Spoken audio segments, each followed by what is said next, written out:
if it's a really nice, a really good piece of art, has something else from it. You know, they get another feeling from it. That's what just happened.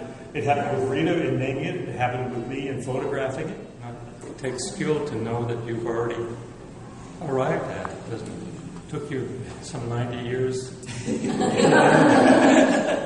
To hear.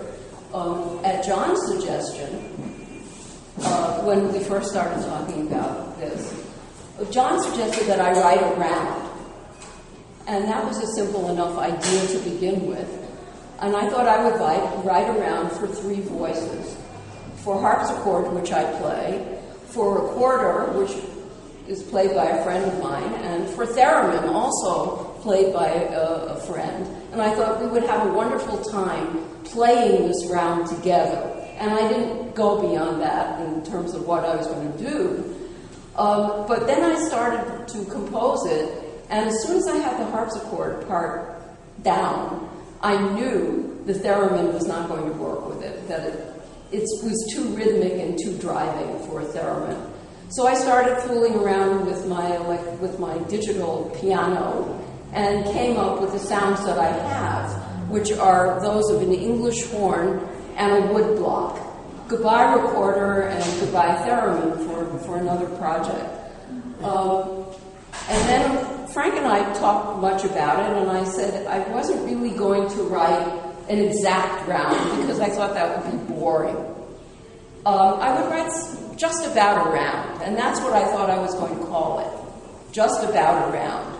And then the idea of roundabout came up, and I thought back to my experiences in England when my husband and I lived there, and all the good times and traumas associated with it, and hence the idea of the roundabout, and the wheel, of course. And then I thought how much fun it would be to put sounds of traffic into it as well. And that's where Frank came in so beautifully to be able to execute what I had in mind.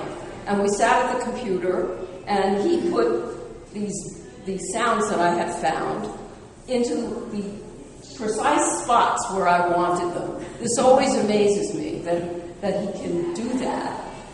Then came the idea of a visual. It's a visual art show, and it seemed to be the common feeling that there had to be a visual with the sound. And I'm of 2 minds about that always, because I'm always afraid the visual will detract from the sound.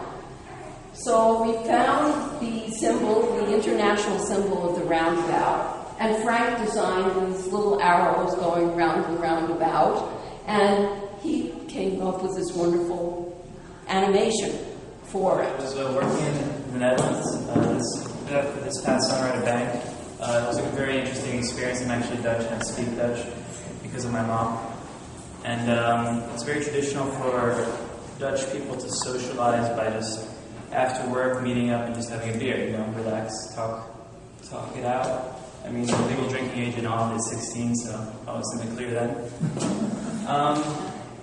So what happened was that a lot of these bicycles have reflectors around the actual wheel for their safety reasons, because everyone rides a bicycle everywhere. And so we were just taking a picture of us guys together, and by chance, as you can tell right here, by chance, the reflector kind of created a halo effect around my friend, and he was also raising his hand kind of in a Jesus figure way. And another coincidence is that his name is Hansito, or Jesusito, which just means little Jesus, translated from Spanish. So it's kind of too much of a funny coincidence to pass up. And I'd have to say this is more of my mom's piece almost. She found it and pointed it out, but that's the background. And that's it.